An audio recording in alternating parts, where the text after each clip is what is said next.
হে everyone, আসসালামু আলাইকুম। এটা আমার সেকেন্ড ব্লগ।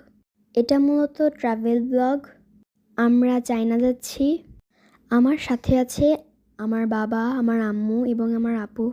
দেখতেই পাচ্ছেন আপনারা, আমি বাসা থেকে বেরিয়ে এয়ারপোর্টে চলে এসেছি। চায়না যাওয়ার সময় আমি খুব এক্সাইটেড ছিলাম। আপনারা দেখতেই পাচ্ছেন আমি এয়ারপোর্টের ভিতরে চলে এসেছি। এখন আমাদের পাসপোর্ট এবং বোর্ডিং পাস চেক করা হচ্ছে। আজকের এই ভিডিওটি এই পর্যন্তই। দেখা হবে নেক্সট পার্টে। প্রথম ভিডিও করছি।